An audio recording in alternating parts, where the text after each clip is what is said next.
Chaalbaaz drama की next episode बहुत ही ज़्यादा इंटरेस्टिंग होने वाली है। आने वाली एपिसोड में आप देखेंगे कि आशिर और इशल जैसे ही घर वापस आते हैं तो अपने घर वालों को सामने देखकर बहुत ज़्यादा चौंक जाते हैं।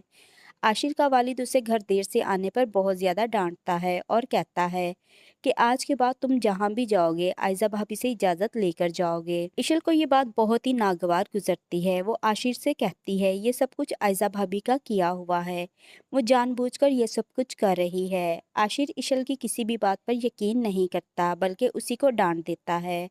इस वजह से उन दोनों के दरमियान काफ़ी झगड़ा होता है। अगले सीन में आप देखेंगे कि अनाया अब आयजा का जीना हराम करके रख देगी। वो इसकी हर चाल उसी पर डाल देती है। वो रूहान को पूरी तरह से अपने काबू में कर लेती है।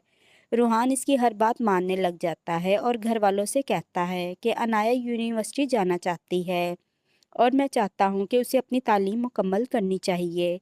ये सुनकर आयजा फ़ौरन से इनकार कर देती है और कहती है कि अनाया यूनिवर्सिटी नहीं जाएगी, बल्कि आज से अनाया और इशल घर के कामों में मेरी हेल्प करेंगी। जिस पर रूहान कहता है कि अनाया आपके साथ घर के काम में मदद भी करेगी और यूनिवर्सिटी भी जाएगी, वो ये सब कुछ खुद ही मैनेज कर लेगी। दूसरी तरफ आप देखेंगे कि इशल भी आयजा के पास आती है और उसे कहती है कि भाभी मुझे तो घर के काम नहीं आते। जिस पर आयजा गुस्से से इशल से कहती है कि तुम्हारी माँ ने ये नहीं सिखाया कि मायके और ससुराल में फ़र्क होता है, घर के काम तो तुम्हें करने ही पड़ेंगे।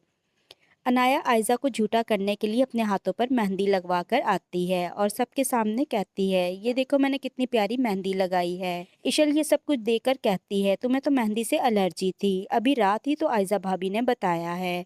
तो अनाया कहती है मुझे तो मेहंदी से एलर्जी नहीं है। तो आयजा गुस्से से कहती है अनाया तुम्हें मेहंदी से एलर्जी है। लेकिन अनाया इसकी कोई बात नहीं मानती और उसे सबके सामने शर्मिंदा कर देती है।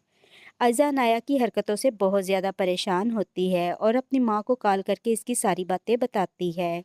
ये सुनकर इसकी माँ बहुत ज़्यादा परेशान हो जाती है कि अब ये लड़की पता नहीं क्या गुल खिलाएगी। आने वाली एपिसोड्स बहुत ही ज़्यादा इंटरेस्टिंग होने वाली हैं।